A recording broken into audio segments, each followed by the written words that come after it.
Hey everybody, this is Grace, and in this video I'm going to talk about some things some people might do. I don't want to diagnose, put it under some label.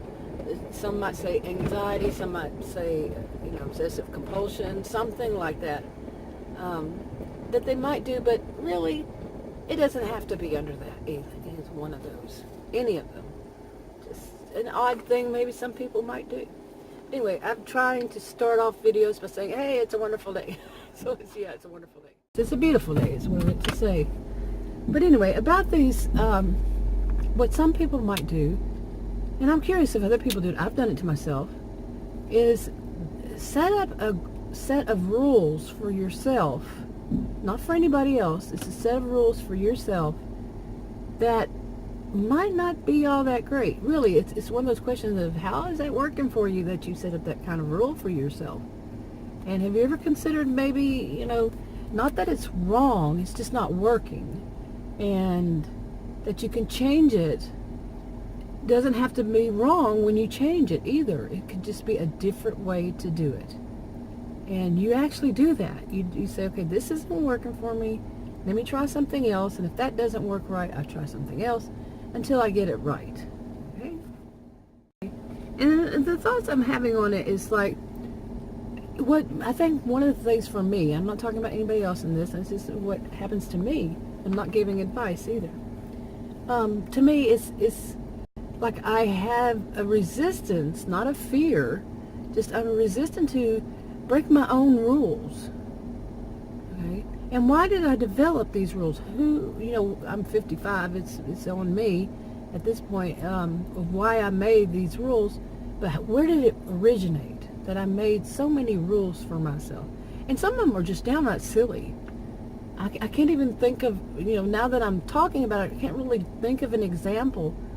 But yeah, I could see where it was, part of it was, I was a career student at college and university, and I taught at college and university. And it was such rigid rules that everything had to be done a certain way. You had to do well, of course. You had, like I have a master's degree, you had to master that. Okay, it wasn't just, oh, we're going to give it to you anyway. No, you had to master the topic. And that meant you just couldn't write whatever and they'll give you a good grade. Or you can take this test and miss some and, oh, that's okay. Of course it's going to be rigid. You have to write the papers the right way. You have to cite your sources and so on and so forth. Yeah, and I've said I'm not going to do that to myself anymore. I am not going to be that rigid. I don't have to make myself do that way anymore, okay? But I'll still keep to that kind of mentality, making the rules for myself, that, things have to be done in a kind of, not perfect, but a certain way, like I've been saying. And, graduate school, one of the things I would hear every once in a while was being a graduate student, does it cause you to develop a neuroses, is the way they put it?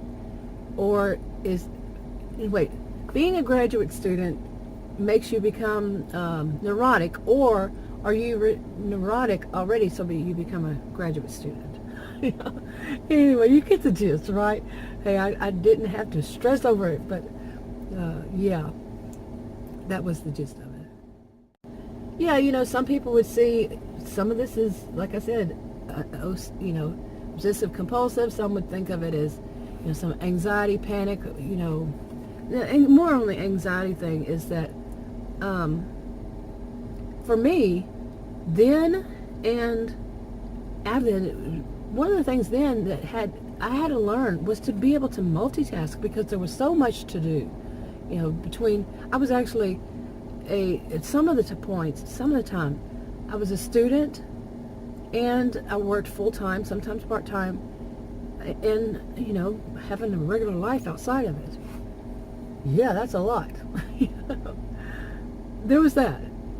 But also, I had to learn how to multitask, and I think I've always been able to multitask, but really a lot of busy, a lot of being busy, and and that continued. Like when I would work at jobs, you had to do everything yesterday when you just got it to work today.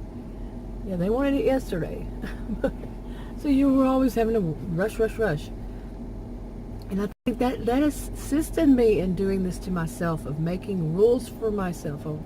I'm not at the age of being retired, but yeah, basically I am right now. I'm just not working right now, and not really. I wouldn't even say unemployed, but although I am, I'm just not working right now. I'm a homemaker right now, so. But I can still see myself, doing this multitasking, doing this, setting rules for myself.